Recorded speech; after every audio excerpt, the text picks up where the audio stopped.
and that's a good thing. So people will come in and out, but it also feels chilly in here to me, so feel free to huddle up like you're doing. But I want to welcome you here to this workshop, and this is engaging allies and the next generation, adult allies and the next generation. We're thrilled to have some brilliant people here with this. Welcome, welcome, come on in, everybody.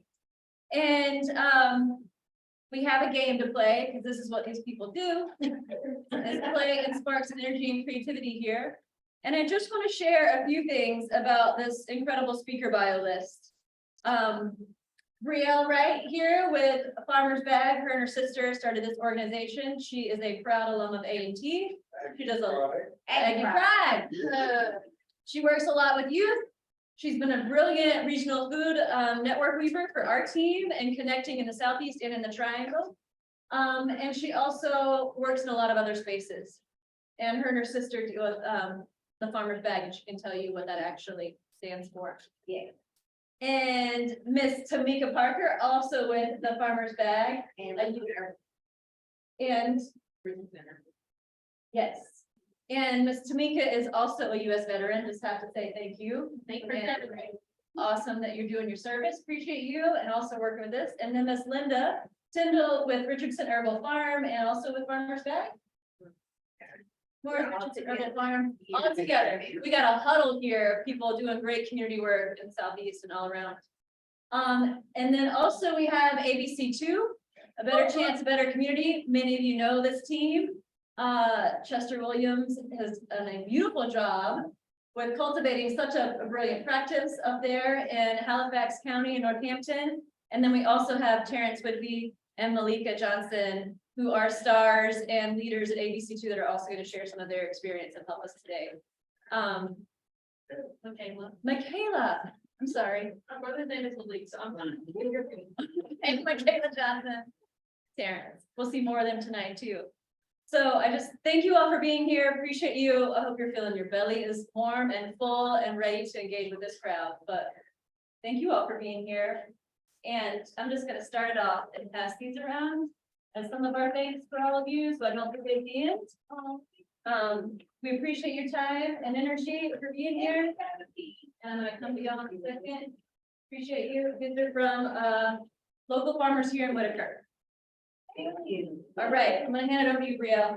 All right, hello y'all. How are y'all today? I'm Brielle Wright, and we are here, and all of us are here to talk to you about allies, engaging the youth to be allies, and we're excited to share this information with you. So with any presentation, I always like to start with something fun, a little engaging, and I think this is something that you should do with the youth as well, to get them excited and bring them to pay attention to what it is that you're going to share with them. So we started off with this puzzle. If you came in a little later, you didn't get to see everything, but I know that we've got people who got some answers. So what was you guys, I'm just gonna show you the answer. No, tell me what you got for 1A. Yes, number 2. Four seasons. Number 3. Yes. Number 4.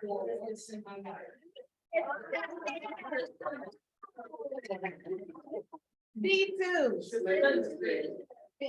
B3. Low self-esteem. C4. C1. Little house in the pretty.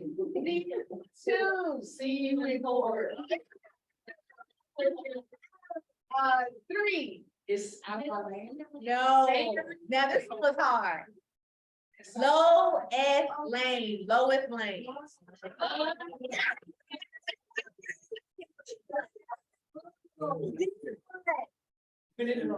Yes. And then 3.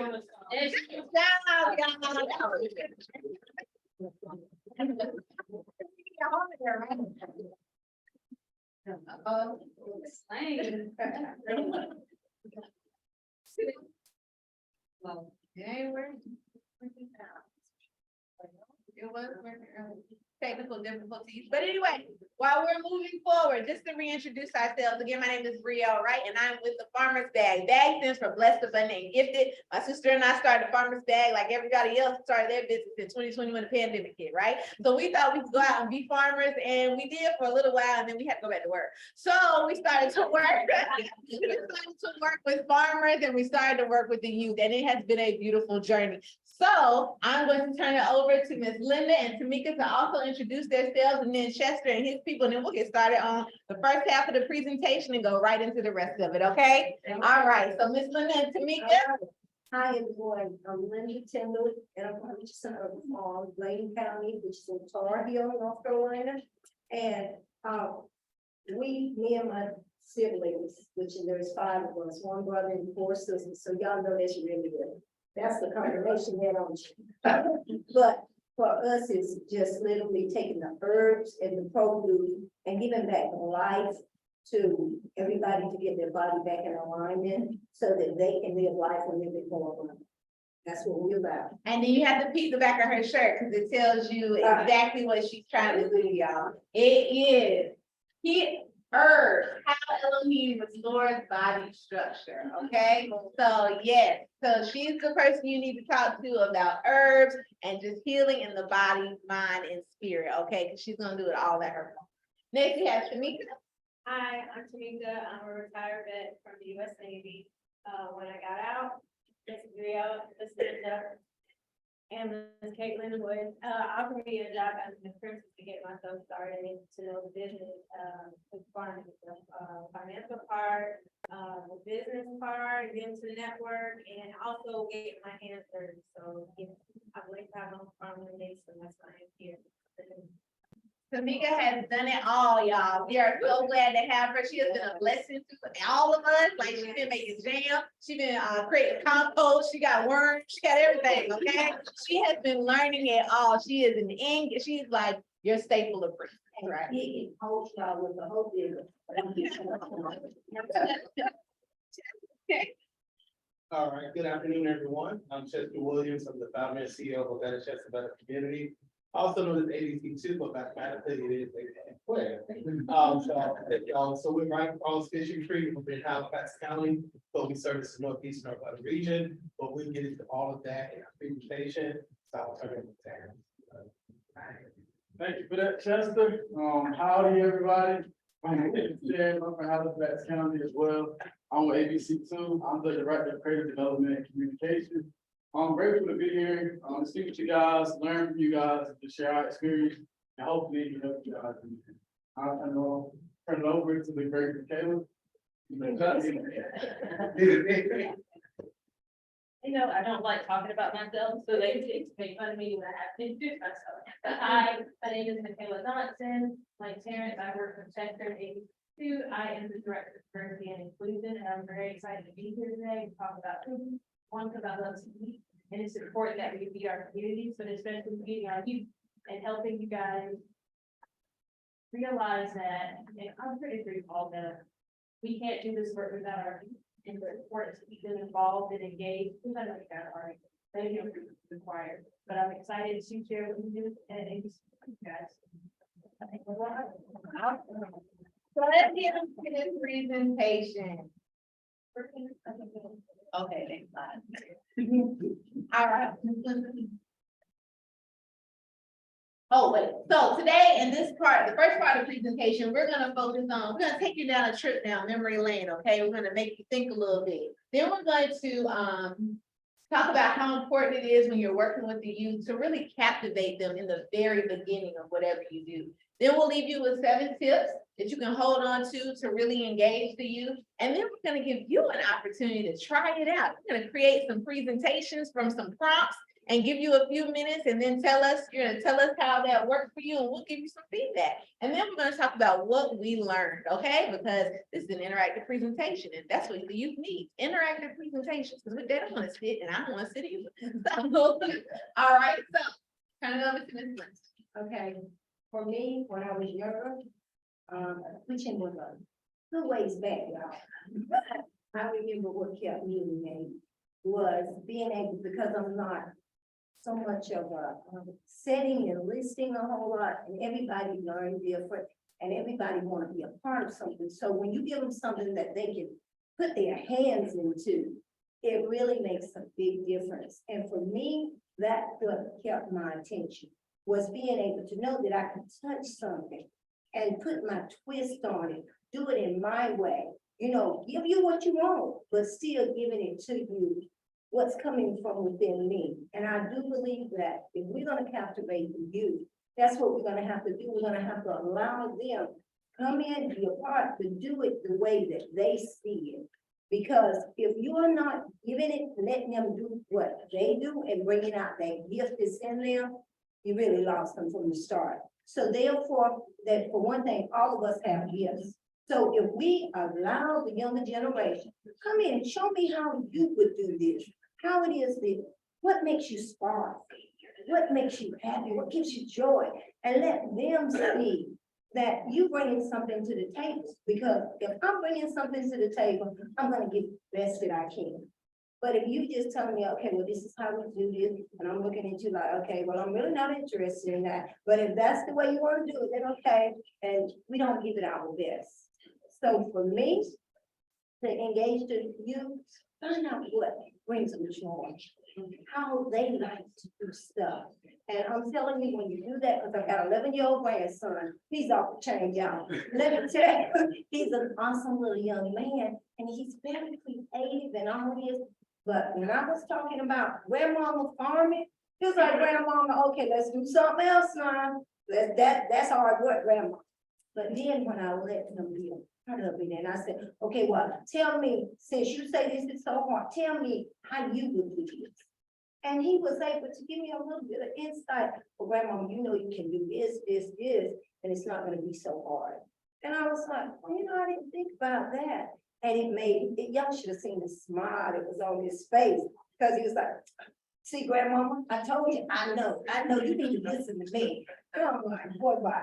But I'm saying, if we engage them and let them give, because they got such awesome ideas, give them a chance to teach you something, because that's really what they want to do, to let you know they know more than you know.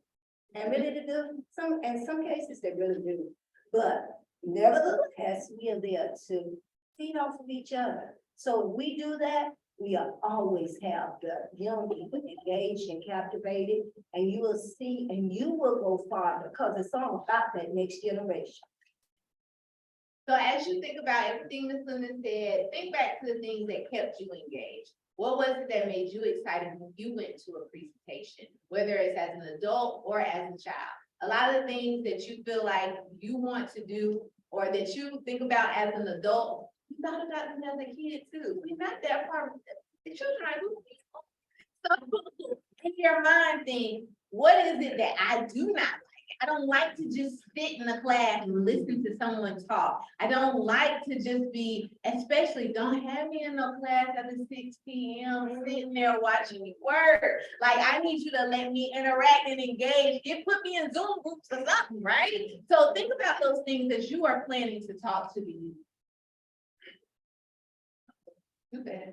All right. So first things first, anytime you're engaging the youth to be allies, you have to know your audience. Okay, know who they are, know their age groups, know what is going on in the world. Okay, know what's happening in culture. You're gonna have to throw a Nicki Minaj reference in there, or Pastor Michael Todd reference, or something that you, when you think about what's going on in the world, even if it's Dora the Explorer or the little babies that I don't like that show.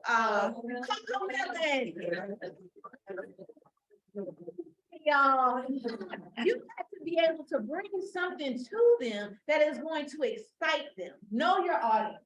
Start with the end in mind. That's the next thing you need to think about.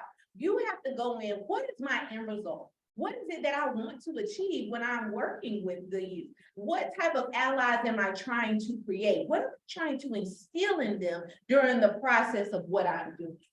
Next, Don't reinvent the wheel.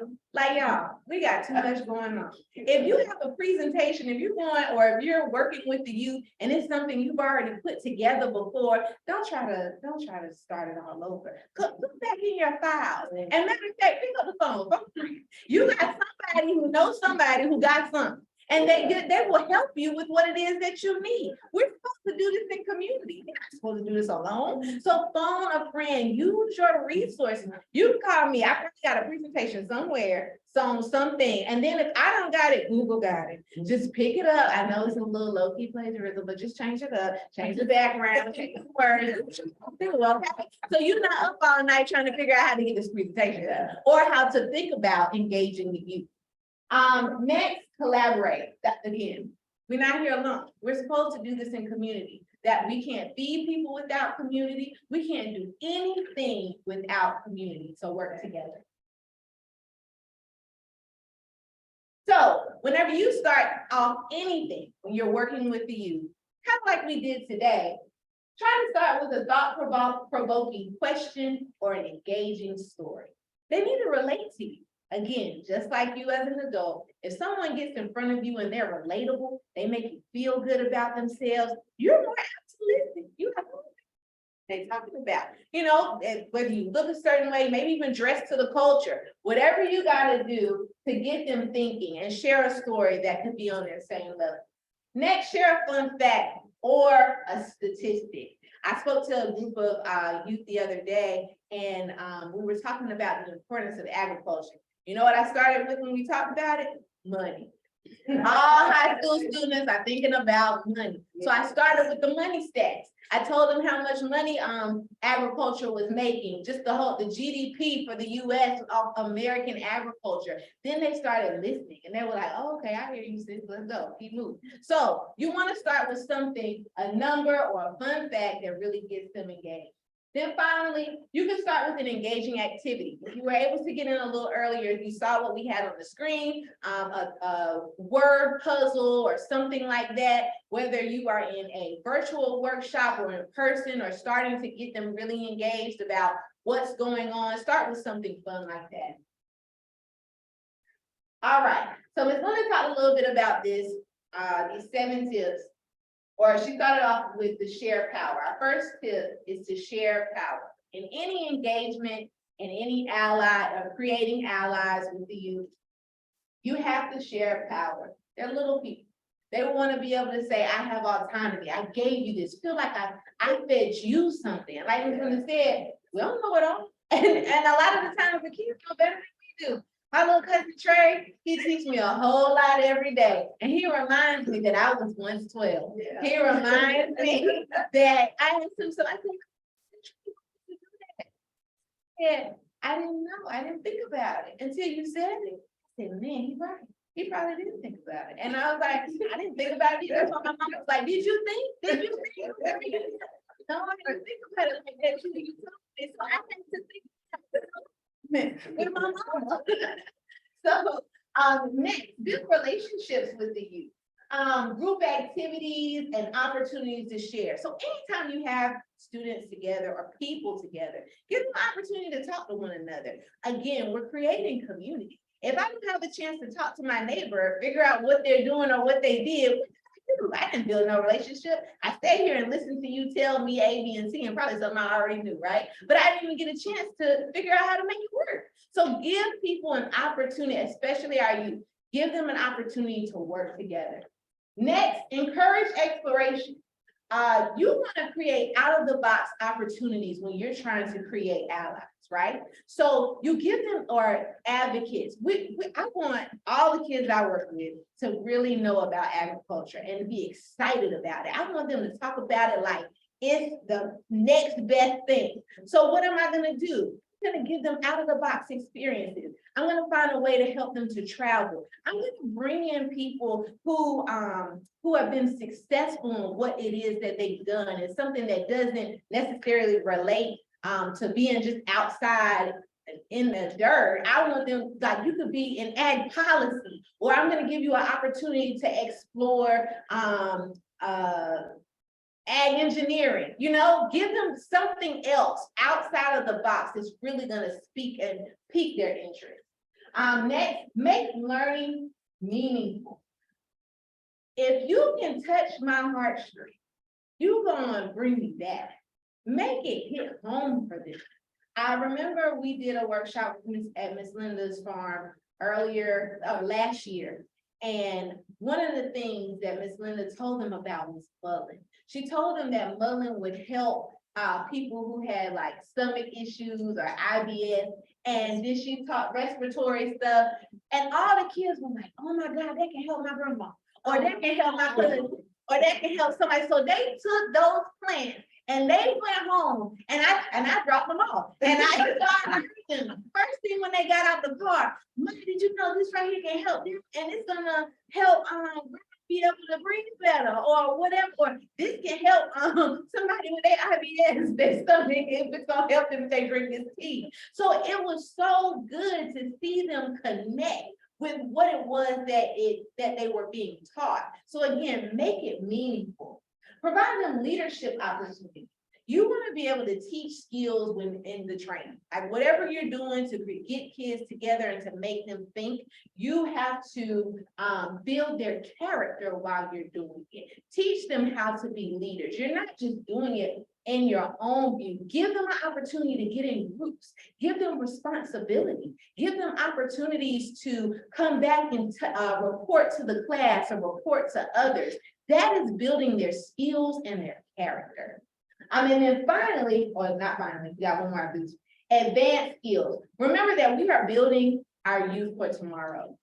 Don't keep them in a box. You have to give them something that is going to challenge them. And whether it's, if you know they're good with numbers, let them figure out dimensions for something. If they are good with being in beehives and they understand radius and trajectory, I don't know, however the bees move and what they do, let them come up with something that will solve a problem that maybe you're having. Remember, they've got what they're learning right here is going to help them when they become the leaders of our world. Me, kids, I'm scared of them. So I need to teach them. I need to teach them in a way that they will be ready to lead and be able to direct and be able to own it and be confident in what it is that they do. Finally, reflect and adjust. And anything that you do, you need feedback, right? You need to ask the kids, what did it look like? Was this fun to you? Did you like it? What would you change? What did you learn here? And how are you going to take this advocacy experience? How are you going to take this learning opportunity and apply it to something else? But how can I change it up to make it better for you? You always want feedback, okay?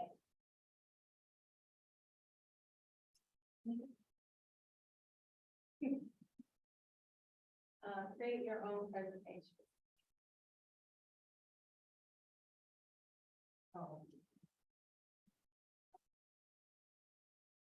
Okay, so like when you're presenting a presentation, like I like hands-on, I like to be able to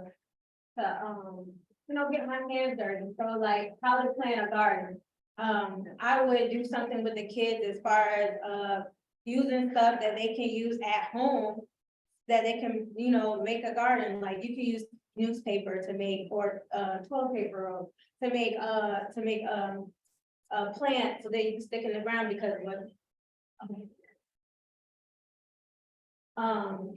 so what we're gonna do basically is we're gonna put some people up and you're going to say, how would you do it for your students? Like, what would you do to get them involved in the activity, or like how to plant a garden?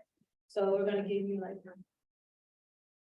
So we have 7 prompts and we've got 7 rows of people. So on your row, come together and you will start with row 1, 2, 3, 4, 5, 6, 7. But those 2 on the back, y'all come to the front row.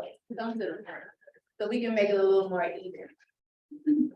Oh, look, Leslie, because that was, you saw me struggling. I was struggling.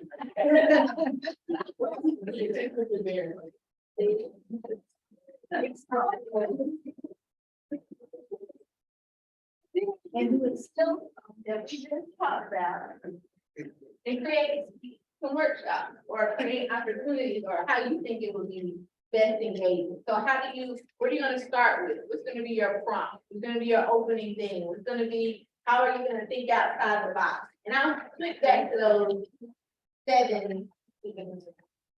So you got it. Y'all have questions about the assignment? So road number 3 is gonna be finance and women. Yeah. We're gonna create a presentation. Yep.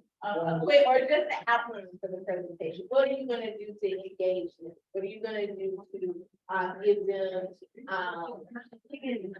yeah, so basically the outline. But that's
I'm gonna ask the person how this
Hi, everyone online. I want to apologize that we did not know how to properly engage you in this workshop.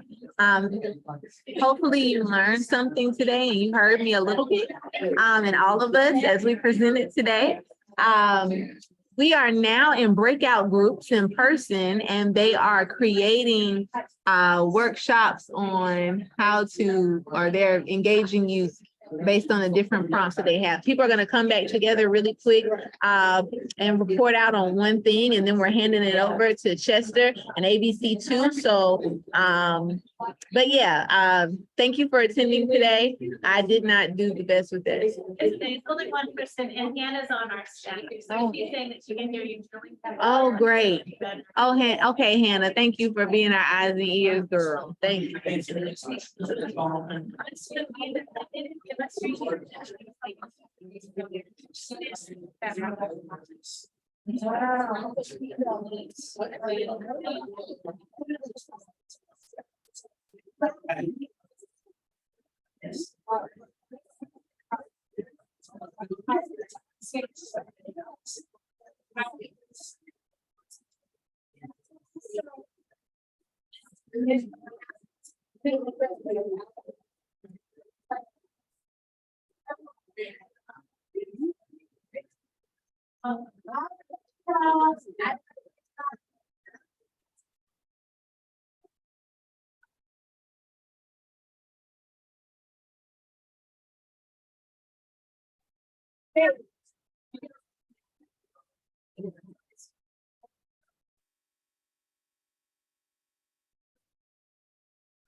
Thank you.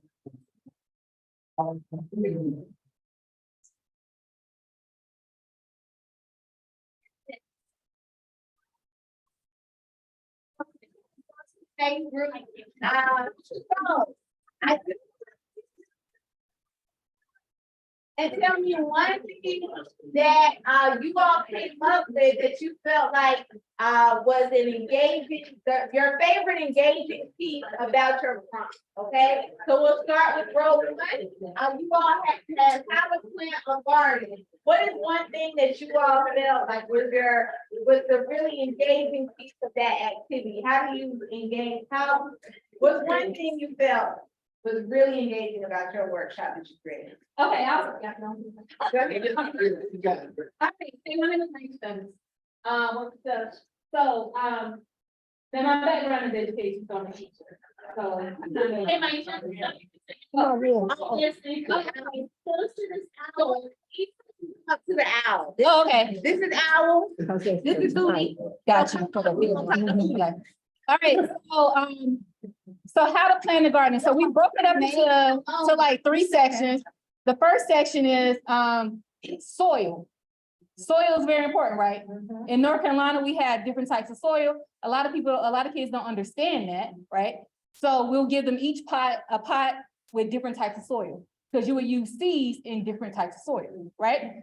So the next activity would be, oh, I'm sorry. Okay, and then we'll talk about crops that are indigenous to North Carolina. Then we'll talk about the different seeds that you can plant in the soil, and then we'll talk about water. All right, book two, because we know y'all got to present. I ain't trying to take nobody else out. So, Okay, so as Terrence is bringing it up, ooh, that is in my face. yes, it is. Okay. Was the owl, that's what you hear, they hearing you. Come on. Oh, yeah, I'm Yeah, so sorry. near the owl. Okay, cool. So our topic prompt was public speaking. So we wanted to make public speaking as easy as possible, because we know with kids, public speaking can be very daunting and very scary. So we have a prompt for them to go on, basically, what food are you passionate about? What food can you talk about forever? And we're just gonna take them through the steps of giving a speech. We're gonna give an example, let them do some research and take some time to build up their initial answer. Then they're going to share out, but we're also going to give a chance for the class to provide feedback to the students and for them to tell them what they learned. So it can be a give and take thing. So students won't feel too nervous about the entire experience.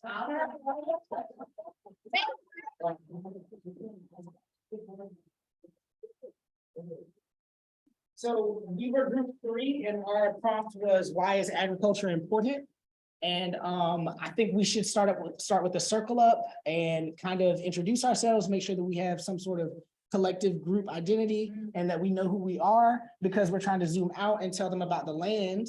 And that kind of makes that meaningful for them, I believe. So what I would do, because I'm from South Carolina, is I would tell them about the agricultural regime that was South Carolina and the Low Country, and compare it even maybe to Maryland and some of the other like places that were growing back in the day, and compare that to like tech companies like they are now. Like this was the agricultural corridor or valley or just whatever, you know, and sort of like bring them back to whatever land and garden land space that we're on. Our activity might be like calculating the value of a garden bed. And then asking them, you know, what would you do with these products that we've grown here? Like what might be an agribusiness sort of venture of your own? I would try to model that for them and show them how to come up with their idea and develop it just enough so that it gets them engaged. And then to finish the activity, I think we talked about basically doing a reflection, like they could then go off and form groups and start their own companies or whatever they need to do from there. That would demonstrate how ag is. Yeah.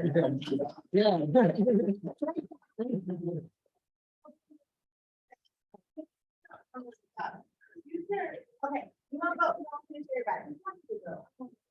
Thank you. Next group. Give 2 points. Okay. You know, I don't have to pull it out, because I know you've been in a rush. Okay, so then I'll make money on that. Or and have an activity focus on seeds and agriculture. The focus item is gonna be on how to make money. So we'll be highlighting the local hero ag that they can relate to. The third thing will be the hands-on engagement activity, which was asking them what they like, and then relating that back to how that is connected to agriculture. They go back to the time, and the next bigger team, the ones who come up with how they can make money off the thing that they like, that they add. What will be their social media as kick off when they get started with that.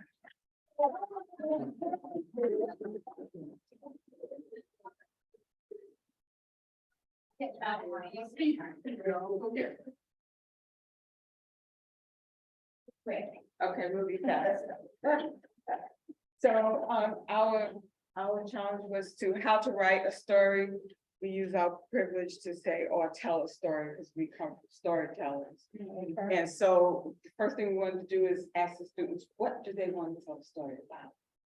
And then I started out by telling the story and actually getting into it like my parents did at home, because we never forgot the details on the stories, but things you read, you get the details.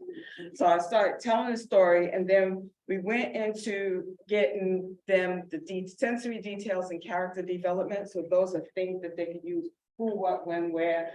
The sensory details, how did it taste, smell, was there feeling involved, you know, within the memories and everything. Yes. And then what, you know, what is the point that you want to make? And then we came back to everybody reflecting, and then we made adjustments by asking questions about the other people's story. When you could remember them, that means you absorb them, and they were good storytelling.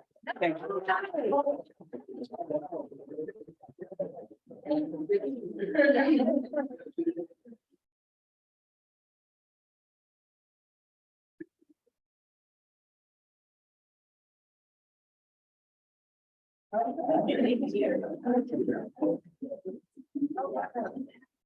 Okay, so we had social media branding.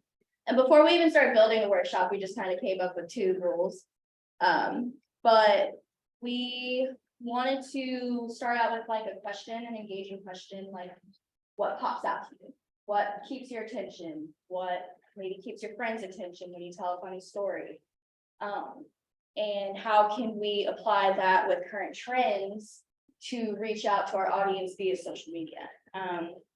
So we came up with like gaming concept, coming up with games to have the community engaged.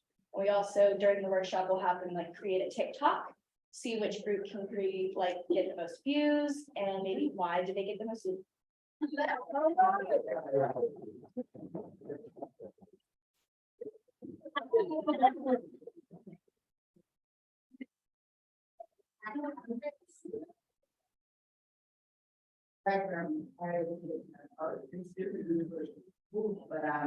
where I see.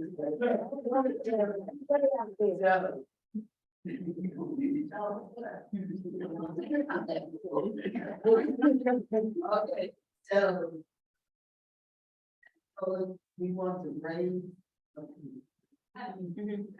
So our goal is going to be the 3. Yeah. The vote.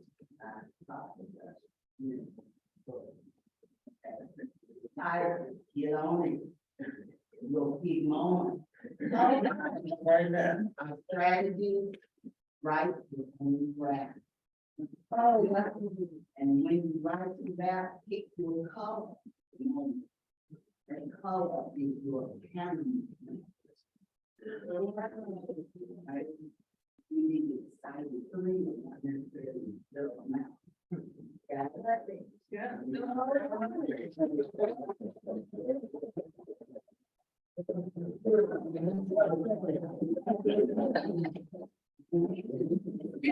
Something away, and I'm so sorry, Jennifer, y'all, I know that you talk anymore. Thank you guys. And hope you learned something, take something away with this activity, and Jennifer and friends.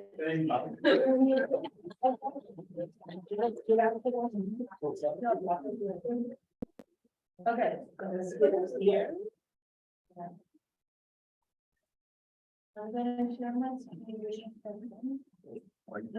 So good afternoon again, everyone. I am Chester Williams, and we are Better Check the Better Community. As you get our slides ready, you just went through an amazing activity, and I know Brielle I am so interested that I can go to any one of these organizations and their young people are gonna be engaged and have a good time. You all did an excellent job, so give yourselves a hand for that.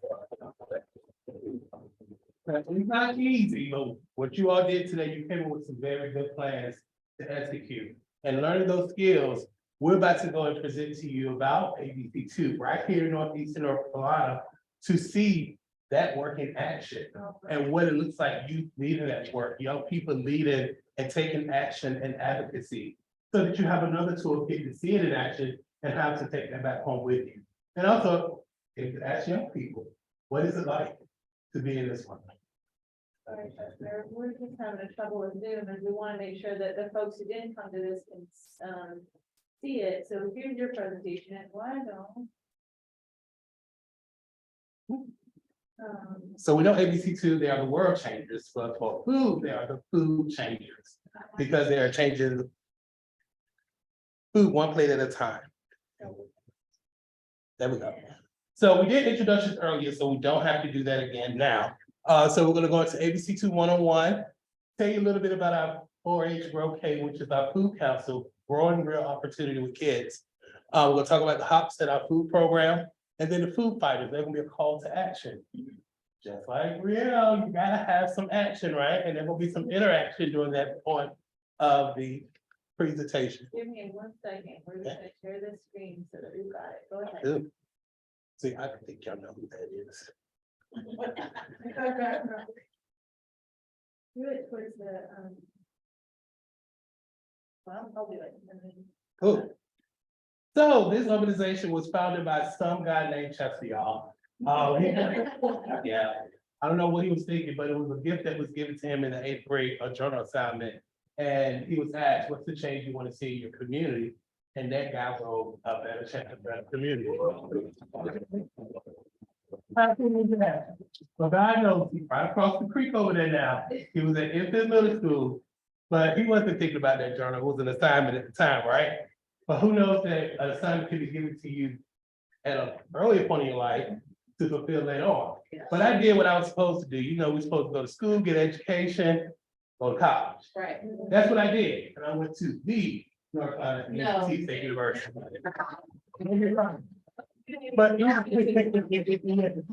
But even with that, those experiences brought him to Indiana University, and he was a teacher there. And he realized that he was a service to those students there, but there was so much that was happening back home in Halifax County that he needed to come back. He came back to teach. Teaching in Indiana is a lot different than teaching in North Carolina. Right. So I quickly learned that teaching was not going to be my career in North Carolina. Right. So I was like, Lord, what you want me to do? He brought me back to the journal. And I started a Better Chance Better Community with 5 students at Southeast Halifax High School, which is my alma mater. And their first project, I did what you want to say here, ask the young people, talk with the young people. What is your passion? What is you want to do? And their first project was food. So they would go to Franklin Center. They would go to Miss B.A.G's farm. They would start a square garden at the farmer's market in Enfield, and it grew from there. So food has always been the soul of ABC2 because of the young people. So it's empower young people by providing a life skill program that promotes positive values, healthy habits, and education through community development, culture, and awareness, resulting in real life power. Word changers as game changers. Next slide. So our mission at ABC2 is connecting rural communities with resources to activate youth power and advocate for realistic solutions and healthier lifestyles. And we do that by activating youth for thriving communities, by fostering grassroots organizing strategies for civic engagement, health equity, environmental justice, and economic vitality. And I will say about activate youth power, because we throw around this word empowerment, and it's meaningful. But who am I to give or take away power for anyone? Right. So we have to activate the power inside of us, and each of us have a gift. So it's our role to nurture and foster that in each other. Next slide.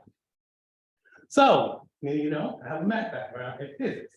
I have a mathematics degree from NT and a mathematical physics degree from Indiana University. So I play around with that because you gotta know the elements of ABC2, and you wanna know the periodic table. So we have the healthy living piece. That's a component of us, that's our food program and everything. Civic engagement is important. We have to be civically responsible and engage in a way that meaningful and matters to our community, but also to you as an individual. Then the World Changes program, having our young people really embrace their power, understand their power, and also help the community and parents to understand when a young person have power and a voice to speak. And then last, entrepreneurship, not just in business. How do you own your voice? How you own your programs and make them sustainable over time? So that's what we do at ABC2. Next slide. So ABC2 101, these are the things that we do in our program. We have recreation equity. We are seeking equity for all, and that includes nutrition. A lot of people make recreation about parks and things. It is very inclusive, very broad. So if you're not thinking about recreation inclusive in that way, have a conversation in your groups. We was also part with the Upper Coastal Plain Council of Government to be their community engagement partner to do the healthy food access map for our region, to do a true deep dive into the food system here in our region and also in the local counties in that 5 region, and how we can look at the gaps and the opportunities that are there. We also have the community walk audits that we do at various communities to see how safe and walkable the communities are. We have a 2 acres community farm that you'll hear about later. And also civic engagement. We like to party. And I think staff, you all know that well. Food and a little music, you can do anything because that's a common thread in all of our communities. Right. We love food and music, and then you can have the conversation. And no matter how rich it is, sometimes how controversial it could be, but learning takes place when food and music is at the table. And then we also one of the organizations that has advocated for the lower the voting age to 16, because listening to the young people, they feel empowered or activated their power to say, hey, at 16, I can work and contribute to democracy. I can go to court and be judged for an individual, but I don't have a say in those individuals that can influence and make decisions on my life. So we advocate for them to have a voice because they contribute more ways than one. Next slide. So this is our wonderful family here. We call ourselves a family. So it's beyond the business and things like that. We really are rooted in our community because community has no boundary. It's about love and support one another because you're all in this work. It's the emotional roller coaster. Okay, and if you don't have someone to support you, it can burn you out. So this is our wonderful task. 95% of our team are young people. Yeah, I'm proud of that because going into year 11, I'm in a position now that I can lead and transition out as a CEO and see a young person or young persons become the next CEO of this organization. So it's beyond me. So I've lived my dream to see it realized because it wasn't about the 40-year-old Chester or the 43-year-old Chester. It was about that 8th grader who wanted a voice and a platform in his community and for others to have a voice. And we have that now in our community for our young people. Next slide. So these are the counties that we cover in Northeastern North Carolina. Yes, we're a regional organization now. We're not just Halifax. We have grown and fan our reach, and food was the reason. When we was in the pandemic, as Ellie said earlier, it was about community coming together and work, not about what our individual organizations are doing, but what are the needs of the community. Next slide. So with that, I'm gonna sit down and shut up and let my boss talk. I'm gonna pass it on to Makayla, the Director of Diversity and Inclusion. Thank you.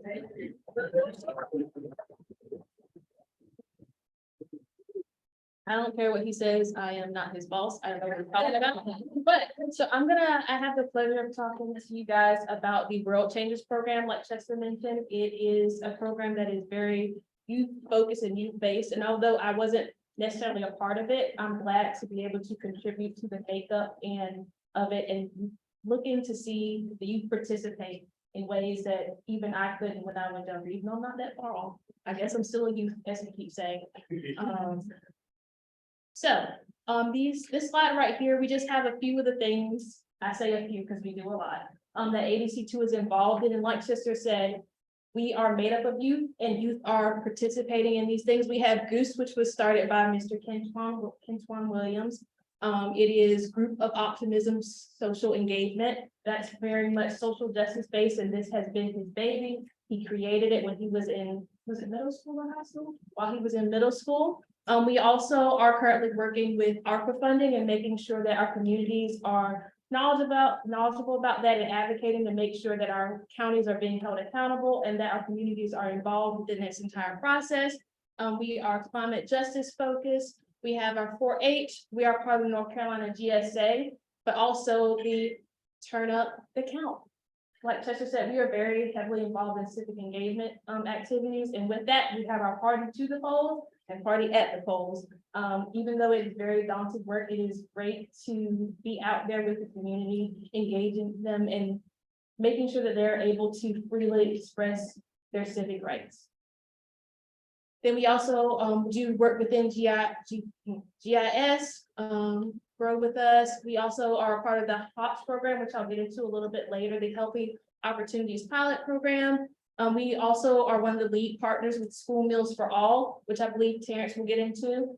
And we also are with the Food Bank of Central and Eastern North Carolina. And like I said, that's just very much a little bit of what we do a lot. So now I'm going to talk about the Grow K Food Council, which was founded in 2019. So the Grow K Food Council, what we do is, once again, youth focused. So we host trainings addressing the social determinants of health.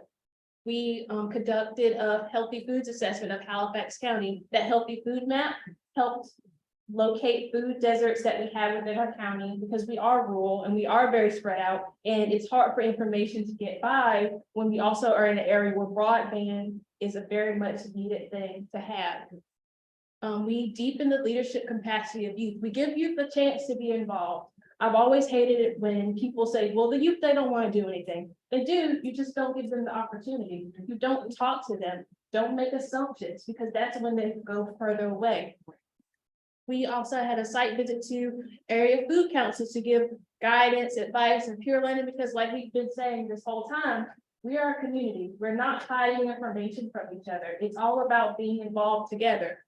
We host 10 community engagement sessions and focus groups all around food.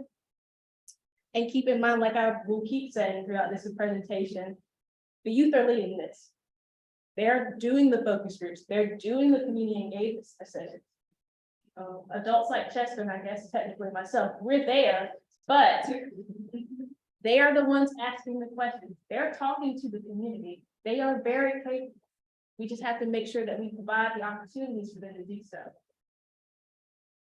Grow 4K. We also have garden parties, which are very fun. We do food assessments, community-based healthy food models. The Healthy Corner Store initiative is something that we are very proud of. We were able to make sure that corner stores within Halifax and Northampton counties were able to get access to healthy fruits and vegetables in areas where grocery stores are non-existent. Like I said, the Healthy Food Access Maps. We also have the sunflower program, which is very self-explanatory. We were able to grow sunflowers. The High Tunnel program is just basically us working to make sure that we have a greenhouse at our wonderful community farm. I believe that is almost finished. Yay. Also, our chicken program, we'll be raising chickens. So we know youth, they like animals. And so they'll be a part of that entire process of raising the chickens. You notice I said they like, yeah, you said there we go. I also want to mention with our High Tunnel program with the greenhouse, we will be growing fruits and vegetables that will be contributing to our HOPS program. So those are our produce boxes, as well as to the Hen and the Hog, which is a local restaurant in Halifax County. And I want to talk a little bit about our GIS club. Unfortunately, our GIS coordinator, Dylan Dotson, is not here with us today. He was probably up all night finishing his thesis yesterday. But the GIS club is about GIS. Do you guys know what that is? Before I read off the slide, don't move. So you guys know what it is? Cool. Not everybody? So GIS stands for Geographic Information System. So it's basically we know what Google Maps is. That is GIS. It's how we navigate, it's mapping, it's different things like that. And because Dylan is so entrenched in GIS, I think that has something to do with his master's program or whatever. He brought this to us. And with that, like Chester said, because we have youth on our team, he is very much about our passion leading our position. So the GIS Coordinator and the GIS Club was born. So it was launched to engage young people in learning how to code and create GIS maps to identify current assets, gaps, and opportunities in creating a connected and healthier local food system and a better environment for people. So one of the things I like about the GIS Club is it really puts into perspective how unmapped we are in Northeastern North Carolina where we are. We have a lot of places that are hard to count. And GIS Club has helped bring attention to that through our community walk audits, through the Healthy Food Access Map. And we look to the future to help bring some more things to light. The Healthy Opportunities Pilot Program, that is a mouthful, so we call it HOPS. So the HOPS program is in a select few counties, and the HOPS program is for Medicaid recipients. And with that, it provides different services to Medicaid recipients. Food, transportation, behavioral intervention services, and different things like that. But at ABC2, as a human service organization, we focus on the food aspect. So a lot of our participants, what they get is they get a huge, guys, it is a lot of food. So once a week, they get a basically storage container full of food that is produce, non-perishables that is delivered once a week. They also get hot meals and cold meals. And all we do is we deliver the meals. Unfortunately, we cannot necessarily help with the sign-up process. That's done through their Medicaid provider and things like that. But it's a great program. We are in how many counties now? We're in 9 counties. It is hard work, but it is good work. And we are making sure that this is a sustainable program for us, because we see that how food, just this little bit of access to food once a week has made a change in people. And finances of not having to choose between, am I gonna get my medicine this week, or am I gonna eat? So now we have our farm. Chester mentioned that we have a 2-acre farm. That is really great. It's nice space. I should probably say rural, but it is very much out in the country, but it's a great space. There are 2 acres. You see the little map right there. It's technically an infield, I think. And these next pictures are just of our grand opening. We were very proud of the farm. It was a great day. We've had different open mic nights there, just different activities and events out at the farm. There you see our youth with the gardening tools, and them actually being involved in the planting and keeping of the land. So we don't just grow food, but people. That's something that we really focus on when we talk about food. And with the World Changers program in the youth, we are growing our youth to be great people and to be involved into the world that they're in. And I also just want to add youth power and all that before I give it to Terrence. 10 minutes, okay. I'm okay with 10 minutes. Okay, so when we were talking about earlier with your wonderful presentation about youth and youth involvement, and for us, I think when it comes to food and especially the farm, is that you want to make sure that you're creating moments that these kids are going to remember. Of course, they're going to remember the lessons, but they're also going to remember the fun stuff. They're going to remember that time we had a meeting out at the community farm where all of a sudden we were swarmed with bugs. I don't know what the bugs were, but they were just everywhere. But these moments are things that they're going to remember for the rest of their life, and that they're going to want to be a part of creating those moments for another young person. So we want to make sure that when we're thinking about food, we're thinking about moments as well. Now I'll pass it. Can we give it up for Makayla?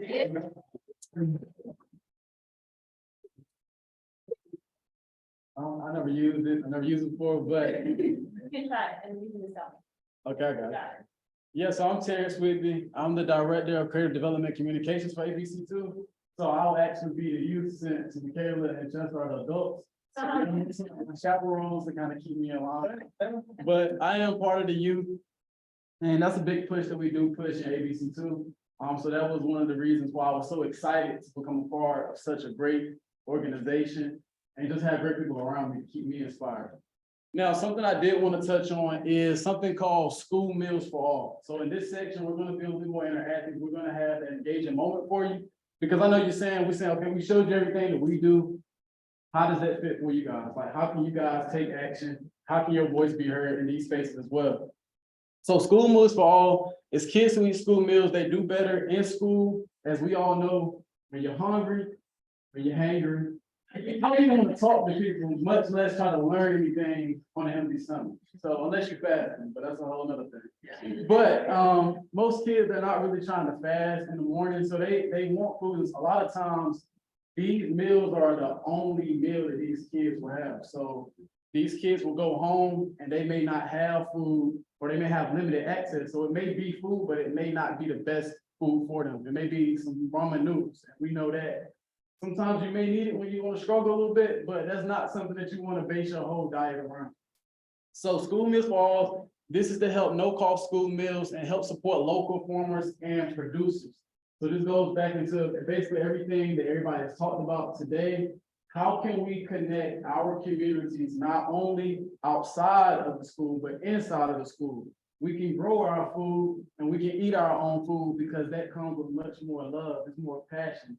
There's more history inside that food. It's healthier for us. And that's one of the things ABC2 wanted to initiate. The kids growing their food, going into the schools and actually digesting and eating the food they actually grow, because they're actually more grateful for that as well. So what we do with this, I'll stay right here, this next slide right here. And for this, a lot of times kids are having to pay and they may not have the money or financial means to actually pay for these meals. And this also creates a gap of classism inside the schools as well. So if someone is paying, they may say, my mom and dad may have a little bit of money, more money than your mom and dad. And in rural communities, when you are already depressed, oppressed, and you're already feeling bad, that hurts your self-esteem. So it hits on a lot of levels. So eating food is not just a physical thing. It's also, like you guys touched on, it's an emotional thing, it's a mental thing, it's a spiritual thing. So to be able to uplift our communities through food not only touches on the physical aspect, it's so much more deeper than that. So as far as taking action, we do have a QR code. I can actually give you guys a few minutes. I give you about 30 seconds to a minute to just scan this QR code. You can save it and you can fill it out later. But what this is an advocacy guide. What this means is if you want to let your voice be heard, if you want to you say, well, I don't really know what to do. I don't know how to navigate trying to support school meals for all because I know I want kids to eat. So how can I get involved?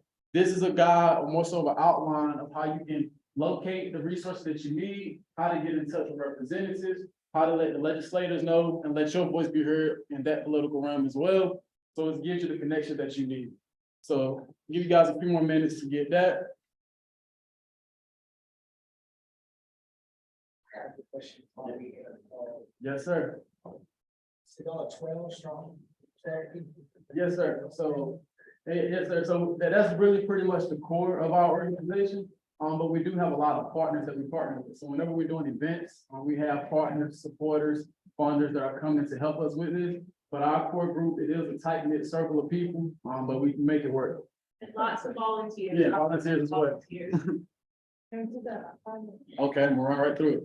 And to add to that report, before COVID, we had 2 university board champions club at A&T and Elizabeth City State University, because once they leave the program here, they saw a needed space on their college campus to create this. So we have those 2 chapters there with the faculty members. Now we're in the process of revitalizing those, and as more students graduate in college, they bring this program together. Absolutely. Thank you, Justin. And this also is going to be called, this is the action alert. What this does is streamline the process for you to actually get in touch with your local representative. So all you have to do, scan that QR code. And since I'm going to kind of run past, if we have to get connected later, say, hey, can we get that QR code? We can definitely get that to you. We can send it to you and drop it. We can get it, so we can get it for you. But this is more so to get you in touch with your local representative to make your voice be heard about, hey, I want these kids to have school meals. And next up is the coalition. So this is not just ABC two, this is a statewide initiative. I think it's also federal as well, so they're also trying to push this not only in our region, because it's not just about our communities, it's every community. It's kids everywhere that needs these meals, so you can join this coalition. We'll have those scheduled Zoom calls for you. I believe this is once a month. I could be wrong, but we do check in on that for the coalition. And you come in there, you can just talk, you can get more information about how to get involved with school meals for all to help people, whether in your local region or somewhere else that you want to target as well.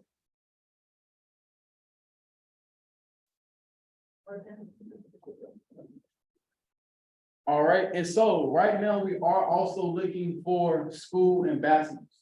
What this includes is going to be 10 to 20 NC public school, high school students, and we are panel. So this is just not free labor, not going out there doing work for nothing. They're getting 10 to 15 hours a week at $10 an hour. So in high school, that can definitely get you something, especially when you got no bills and nothing to take care of. And then also we're having a community capacity building awareness around school meals for all. They will also go over the implementation of policy and system change training. So this will actually give these kids information on policies that are affecting them so they can become more aware and they can spread it back to their parents and their communities. Teach one, reach one. Utilization of GIS and story mapping. So just like Makayla went over that GIS map, showing these kids how to utilize that, what it is, teaching them more about that so they can get engaged, and also gather school meals impact stories.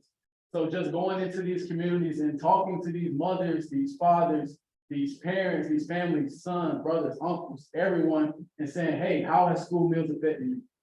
My kid was hungry, now he can get free meals and now they can eat. Or I got 4 or 5 kids and I really needed some help with this and you guys did a great job for me. So letting these voices be heard, and this is the application form that you guys can sign up for with that.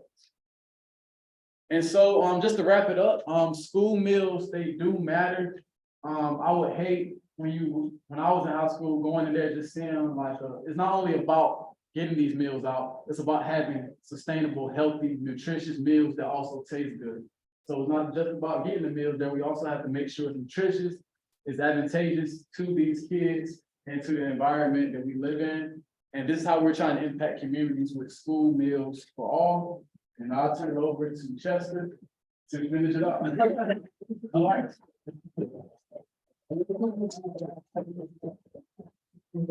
So next Saturday, the 25th of March, we do have the color run, so the link and everything is there. Come and participate, but also there's a virtual component.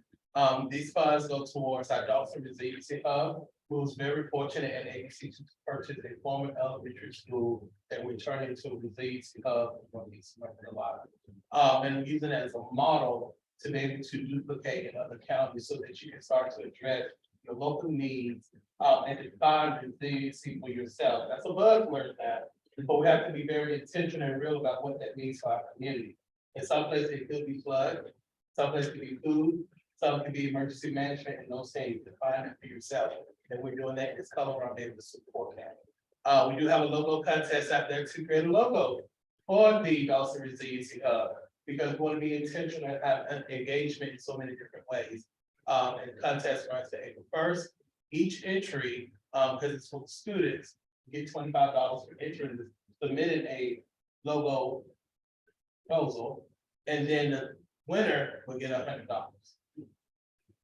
And then also we had our environmental justice rally last month, but we already put the date out there for the environmental justice rally on Planet Change on February 17, 2024. Kelsey Boyd, who is our director of environmental justice, she is a junior public health major at University of Chapel Hill. So I tell you, our students, they go on to do better and continue to stay connected with us and continue the programs that they started.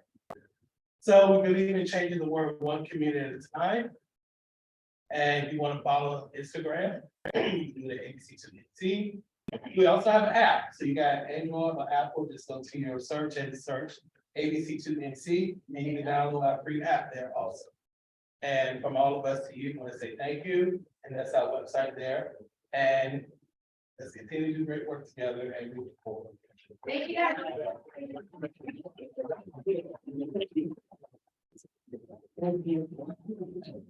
Well, you guys learned a lot. Hope you can take everything that you learned here today, and implement it in whatever you are doing with it. If you have questions about any kind of programming, they are the ones to speak with.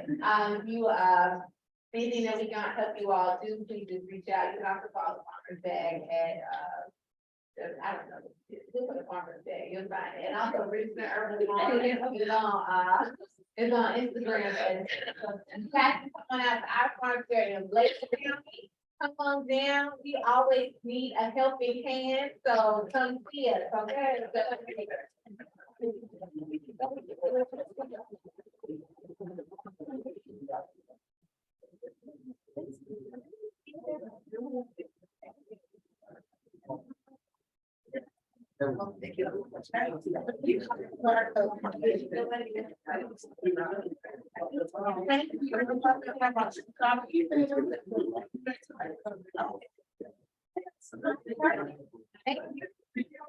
Good.